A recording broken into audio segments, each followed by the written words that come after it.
the eyes that never lied, what he was saying without speaking. It was a chilly evening in early spring when Maya first noticed him. The cafe wasn't particularly crowded, but her favorite seat by the window had been taken. A tall man with messy hair, wearing a navy coat and scribbling something in a leather-bound notebook, looked up just as she walked in. Their eyes met. Not for long. Just long enough. It wasn't the kind of stare that felt invasive or rude. It wasn't aggressive or arrogant. It was the kind that left a question mark hanging in the air. Something subtle shifted in that silence, like time held its breath for a second too long. She looked away first. But something inside her changed. Section 1: The quiet conversation between two strangers. For the next week, he was there. Same time, same table. He'd order a black coffee, no sugar, and write. Occasionally, he'd look up, and there it was again. That look. Not persistent. Not cocky. But anchored. As if he wasn't just looking at her. As if he was searching into her. And Maya, despite herself, started looking back. At first, she thought maybe she was imagining it. The world teaches women to question their intuition, to label it as fantasy. But this wasn't fantasy, it was presence. When their eyes met, it wasn't about flirting. It felt like listening. And neither of them had said a single word. Section 2: The psychology of stillness. You see, direct eye contact is one of the oldest forms of human connection. Before words were born, before language evolved, we had the eyes. And even today, the brain reacts to a steady gaze like it does to a whisper in a quiet room. It leans in, curious. When a man locks eyes with a woman, it activates his amygdala and limbic system, areas tied to emotional memory, intuition, and bonding. It's not conscious, it's primal. But what made Maya's heart skip wasn't just science. It was the feeling. He wasn't looking at her like she was beautiful. He was looking at her like he had seen her before, somewhere far, maybe in a past life, or maybe in a moment that hadn't happened yet. And the strangest thing? It didn't scare her. Section 3: 3 silent messages he kept sending. Over the next month, their quiet exchange continued. Still no words. Just glances, half smiles, long pauses across the space between their tables. And slowly, Maya began to decode his gaze. It wasn't one kind of look. It was a language of layers. 1. The I see you look. Not just how she looked, but who she was when she wasn't performing for the world. He noticed when she closed her laptop with a sigh. When she nervously tucked a loose strand of hair behind her ear. When she smiled at the waitress without realizing it. His gaze said, "I'm paying attention. Not to impress you, but because I can't help it." 2. The I wonder if you feel it too look. This was the one that lingered. When his eyes would meet hers and stay for a second too long. That moment just before he'd look away, as if testing whether she'd hold the gaze or break it. It was vulnerable, like a question he was afraid to ask out loud. 3. The I'm holding something back look. She could sense it, those days when his eyes looked tired, a little distant. As if there were words building up behind them. Regret, maybe. Or fear. Or the ache of a past he hadn't let go.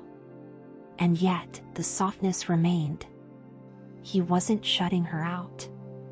He was shielding her from his own chaos. Section 4. The day it all changed. It was raining the day she finally sat at his table. She didn't plan to. She just did. "Mind if I join?" she asked, heart pounding. He looked up slowly, a smile tugging at the corner of his mouth. "I was hoping you would," he replied. And just like that, the silence broke, but not the connection. If anything, it grew louder. They spoke about books, travel, their favorite places to think. But what struck Maya the most was this. He kept looking at her the same way, as if the words were just a formality, and his eyes had already said what needed to be said. Section 5. When eye contact becomes a mirror. Over the following weeks, she learned more about him. His name was Ryan. He was a writer. He had once loved and lost in a way that broke something inside him, but he hadn't stopped believing in real connection. And she noticed something else. Sometimes, when they laughed, he'd look away, not because he was shy, but because in those moments, the feelings were too raw, too real. Like looking at her would make him fall a little deeper. That's the paradox most people miss. The men who feel the most sometimes hide the most. Because eye contact doesn't just reveal desire. It reveals truth. And the truth can be terrifying. Section 6. The red flag she almost missed. But not every gaze is kind. One evening, while Ryan was away for a few days, Maya went to the cafe alone. A stranger approached. Confident. Charming. Too confident. He made intense eye contact, but it felt different. There was no softness. No pause. Just pressure. He talked without listening. Complimented without curiosity. And when she looked into his eyes, all she saw was ego, not connection.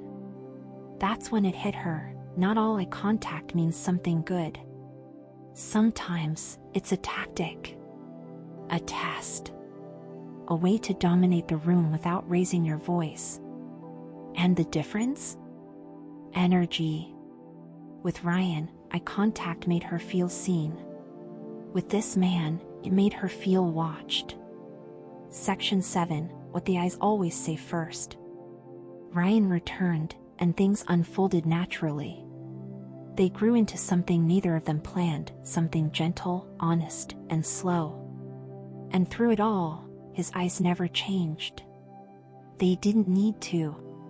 He'd still look at her across a room and smile without moving. He'd still hold her gaze when words fell short. And on days when she felt like falling apart, he'd just look at her long enough to say, "I'm here. I see all of it. And I'm not leaving." She once asked him why he stared the first time they met. He paused, took her hand, and said, "Because for the first time in a long time, I saw someone who didn't scare me, but made me feel." Epilogue. What eye contact really means.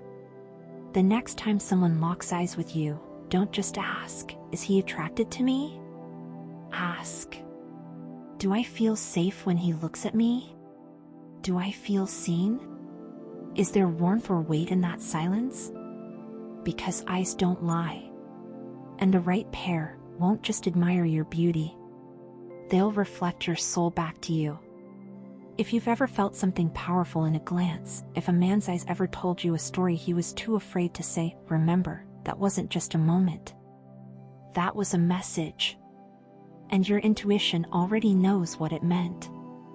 Thank you for spending this time with us. If you found this video helpful, don't forget to like, share, and subscribe to Don't Give Up. Let's continue exploring life's challenges and insights together.